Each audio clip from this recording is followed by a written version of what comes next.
안녕하십니까. 보라아빠TV의 보라아빠입니다. 8월 22일 방송입니다.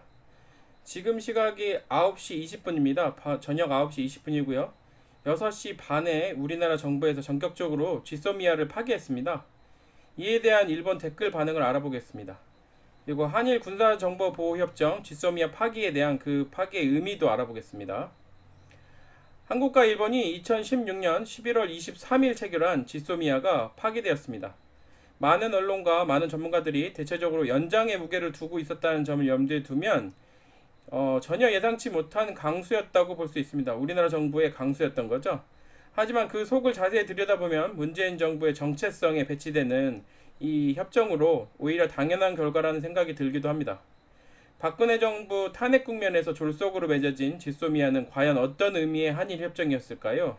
이를 자세히 파헤쳐 보겠습니다. 지도를 보며 설명해 드리겠습니다. 지도입니다. 미국의 패권에 관련돼서 제가 설명해 드릴 때 만든 지도고요. 뭐 계속적으로 뭐 설명하고 다른 이슈가 생길 때마다 사용할 수 있는 지도입니다. 지금 여기에는 중국의 이제 그 패권에 대한 거, 이제 그 실크로드라 가지고 육상 실크로드, 해상 실크로드 이런 패권 경쟁에 대해서 그려놓은 건데요. 일단 지금 집중할 거는 이 부분입니다. 우리나라와 일본이 아주 약하게 맺어져 있던 이제 동맹의 어떻게 보면 시작. 우리나라랑 일본은 이제 동맹이 아니잖아요. 지금 이 미국이 그려져 있는 동북아 패권 구도를 보시면 우리나라와 일본 그리고 대만 이렇게 해서 지금 중국과 러시아 그 이쪽에서 미국과 패권을 다투는 이제 경계선 상에 있는 건데요. 이제 보통 얘기하는 한미 이제 동맹, 그 다음에 미일 동맹, 그렇게 해서 이제 우리나라 일본 해서 삼각 동맹이라고 보통 이제 미국이 원하는 이 동맹인데요. 여기에서 가장 약한 연결고리 끈은 누구나 알다시피 대한민국, 우리와 일본이죠. 이거에 대해서 이제 어떻게 보면 지소미아는 이 동맹의 시발점이라고 볼 수 있는데 이게 이제 원상복귀된 거예요. 그래서 없어지는 거죠, 이제. 그러면은 그러니까 이거에 있어서 지금 우리나라와 일본의 관계에서만 이거를 파악을 하면 사실은 뭐 이거 무슨 큰 의미가 있어? 뭐 일본에서도 필요 없다, 별로 필요 없어 보이고 우리도 필요 없어 보이고 지금 우리와 일본 같은 사이에서 관계에서 이게 왜 필요하겠어? 왜 필요해? 이렇게 생각할 수 있는데 미국 입장에선 다르고 또 다른 나라 입장에서 보면 전혀 시각이 틀려요. 무슨 얘기냐면요. 이게 대한민국과 중국, 우리와 중국, 우리와 북한, 뭐 우리와 러시아, 뭐 이런 관계에서 지금 중국은 반길까요? 뭐 이걸 싫어할까요? 우리나라 일본이 지소미아를 맺는 게 중국한테는 껄끄럽겠죠, 사실은. 이 앞에서 대한민국과 일본 우리가 동맹을 맺으면 중국 입장에서는 껄끄러운 거고요. 북한도 마찬가지입니다. 일본과 우리나라가 이 북한에 미사일 쏘거나 군사적 위협에 대해서 같이 대응한다라는 거. 그거에 대해서 별로 좋을 게 없잖아요. 러시아도 마찬가지고. 이 동북아 국면에서 중국, 북한, 러시아 모두 다 한국과 일본이 동맹을 유지하거나 동맹을 맺는 거를 원치 않는 거죠. 미일 동맹과 한미 동맹만으로도 사실은 미국이 압도적으로 우세에 있고 또 두 번째는 우리나라 일본이 워낙 이제 첨단을 달린 나라기 때문에 이 나라들이 이제 어떻게 보면은 좀 위협을 받을 수도 있는데 반대로요. 반대 입장에서 봤을 때. 근데 이제 둘이서는 사이가 안 좋으니까 이 약한 고리를 계속 공략을 할 수 있잖아요. 이제 그런 면에서 봤을 때는 이거는 뭐 우리나라 입장에선 중국한테 어떻게 보면은 좀 우호적으로 가는 그런 신호일 수도 있고 그리고 그 북한한테도 이제 우호적인 신호를 주는 거기 때문에 문재인 정부가 이 한 가지 대한민국과 일본 지금 일본에 대한 강경 카드로서만 사용하는 게 아니라 복합적으로 중국한테 우호적인 거, 북한한테도 우호적인 시그널을 주고 그 다음에 또 한 가지 제가 보기에 또 위험한 부분이지만 어쨌든 시그널을 주는 게 뭐냐면 미국한테 시그널을 주는 거죠. 미국이 원하는 협정이에요, 이건. 이걸 파기했을 때 일본은 계속 알리바이를 만드는 거잖아요. 우리나라가 지금 원하지 않아서 우리는 원하는데 우리나라가 원하지 않아서 파겠다. 얘네가 파겠다. 얘네 가만 놔두지 마라. 그러니까는 이제 결국에는 우리나라는 또 이거에 대해서 지금 문재인 정부에서 신호를 주는 거는 미국한테 너가 이거에 대해서 일본한테 지금 일본이 우리한테 수출 제재하고 경제 보복하는 거에 있어서 미국이 중재에 나서지 않으면 우리 지금 토라질 거야. 다른 방향으로 말 안 듣는 방향으로 갈 거야. 그랬을 때 이제 미국이 달래기를 원하는 거죠. 근데 진짜 위험한 건 트럼프가 어떤 사람인지 아시죠? 트럼프가 여기서 진짜 다들 위험하게 보고 파기까지는 안 가겠지 했던 이유 중에 하나가 트럼프는 지금 이런 보복에 관련돼서 어느 나라가 됐건 간에 이게 자기의 선물을 거절하거나 그다음에 아니면 미국한테 보복을 하거나 그러면은 절대 가만히 있지 않나요. 지금 이제 트럼프라는 사람이 어느 정도 드러났잖아요. 그러니까 그거에 대해서 지금 어떤 식으로 우리가 또 보복을 당할 수도 있기 때문에 그 부분이 좀 두렵긴 합니다. 그러니까 일본이 두려운 거 아니죠.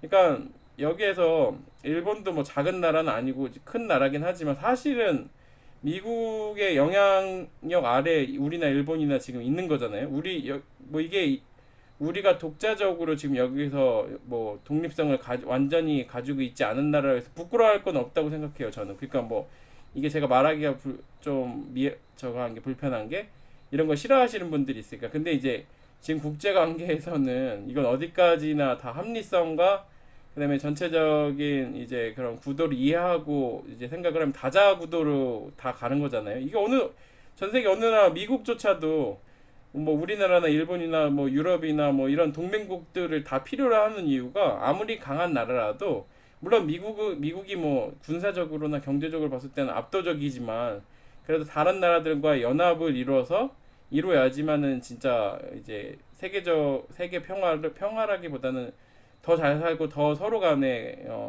더 좋은 방향으로 갈 수 있는 거 맞거든요. 그러니까 서로가 필요한 거죠. 근데 지금 이거에 있어서 제가 말씀드릴 수 있는 건 상당히 강수이기도 하고 일본에 대해 강수이기도 하고 중국과 북한 지금 이 우리나라 정부가 가지고 있는 목표를 문재인 정부가 가지고 있는 목표를 보면 북한 관련된 거 이제 땡기는 거죠. 그 다음에 중국 관련돼서도 그 미국이 움직여 달라고 또 압박을 가하는 거고 의도대로 됐으면 좋겠습니다. 좀 위험해 보이긴 하는데 일단 던진 거기 때문에 제가 생각하기에는 잘 되도록 지금 생각을 해야겠죠. 그래서 이거를 말씀드리면 지소미아 우리나라 군사 정보 그럼 뭐가 있을까요? 이게 진짜 구체적으로 따져보면요. 뭐 일본 우리나라 뭐 동일하게 레이더 뭐 지상 레이더 함정 레이더 항공기 레이더 그다음에 우리나라 같은 경우 휴전선 일대 영상 전파 음향 뭐 이런 거 감청하잖아요. 그리고 우리나라 아직 군사 위성이 없습니다. 2019년 11월에 지금 이제 뭐 발사할 예정인데 예, 그러니까 이거는 어쨌든 지금 예정으로 돼 있는 거고요. 그 다음에 우리나라가 강점을 가지고 있다. 일본 대비해서 강점 휴민트라고 해서 이제 첫 번 이용하는 거죠. 이제 간첩 뭐 활동 이런 건데요. 일본 같은 경우에 아까 말씀드린 레이더, 지상 함정, 항공기 그리고 군사 위성이 이제 꽤 있습니다. 5개인가 그렇고요. 그다음에 뭐 휴민트도 없지 않아요. 제가 알기로는. 그러니까 뭐 근데 이제 우리나라가 강점이 있다 뿐이죠. 일본 같은 경우에는 이제 그 북한 저 관련된 인원들이 있는 게 이제 일본 내 제일교포들이 이제 뭐 그 중에서 일부 활동할 수 있는 사람들이 있기 때문에 그리고 실제로 우리나라 사람은 못 들어가지만 일본 사람 같은 경우에는 북한을 들락날락 하던 사람들이 있었죠. 그래서 우리나라는 지금 현실적으로 봤을 때 일본이 우리나라보다 비대칭적으로 가지고 있는 군사 위성이에요. 우리나라는 19년에 11월, 올해 11월에 군사 위성 한 기, 그다음에 20년에서 25년, 20년대 초반에 군사 위성 총 5기까지 목표를 하고 있고요.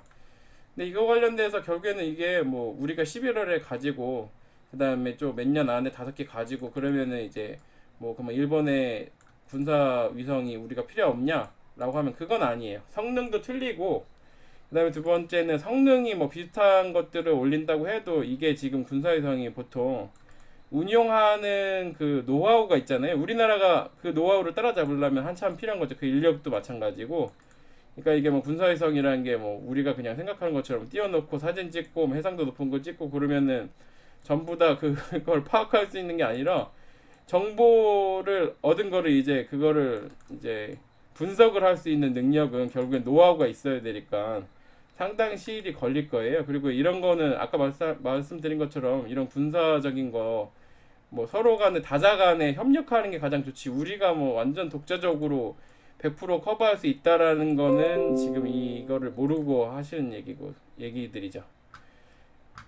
그래서 보면은 문재인 정부의 의도는 제가 아까 지도 보면서 말씀드렸던 것처럼 일본에 대한 반격, 미국에 대한 압박, 북한에 대한 긍정 시그널, 중국에 대한 긍정 시그널로 볼 수 있습니다.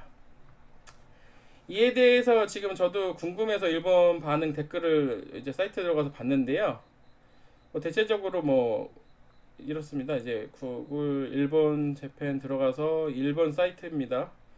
예, 지금 이 지소미아 파기 관련돼서 나와 있고요. 오늘 22일 6시 반 해가지고 발표했다고 되어 있습니다.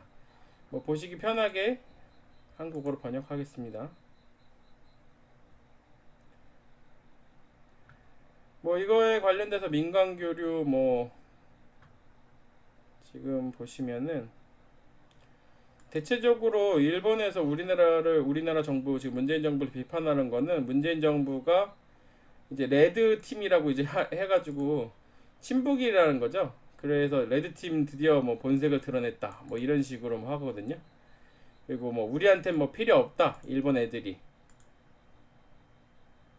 자기한테 필요 없고, 뭐 그리고 이렇게 했을 때 우리가 북한한테 이제 흡수통일 당할 거다. 그러면 한국 난민이 생기면 뭐 이제 당교에 한 걸음 다가섰다. 뭐 한국 진짜로 위험하다. 그리고 아까 지금 설명드리던 것 중에 이제 그게 지금 잘 안 보이는데 워낙 지금 댓글이 좀 많이 늘었어요. 아까 전에는 한 12개 정도밖에 안 됐는데 지금 뭐 한 36개, 뭐 40개 이렇게 되네요. 뭐 우리나라가 소멸할 거다. 뭐 북한에 삼켜져 소멸한다. 그러니까 제가 정리를 해보면 이런 내용들이 많습니다. 뭐 우리나라 정부가 반미고 결국 한미동맹 해체에 그런 뭐 빌미를 줬다. 미국한테 빌미를 줬다. 한국에 대한 보복 얘기도 합니다. 이제 댓글에서 비자, 금융 등으로 이제 보복을 확대해야 된다. 난민 발생 시 거부해야 된다. 이제 이거는 아까 전에 제가 말씀드린 북한에 저희가 흡수통일 당하면 한국에서 발생한 난민 받아주면 안 된다. 뭐 그러니까 결국에는 이제 기분이 나쁘다라는 거죠. 그리고 우리한테 필요도 없고 뭐 이런 뭐 반응입니다. 일단 지금 이거에 대해서 제가 종합평을 해드리면 지소미아 파기로 다소간 진정 국면에 들어가는 거로 보이던 한일 갈등이 새로운 이제 갈등 양상 국면으로 접어든 것으로 보입니다.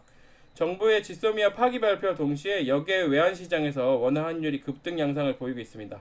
제가 아까 봤을 때 한 8원, 9원, 10원 이 정도까지만 왔다 갔다 하더라고요. 이건 일단 뭐 봐야겠죠.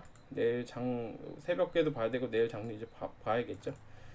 아주 작은 연결고리의 파기가 이게 한미 지금 지도에 제가 보였던 것처럼 이 작은 아주 힘없는 그 연결고리였거든요. 가장 약한 연결고리였죠.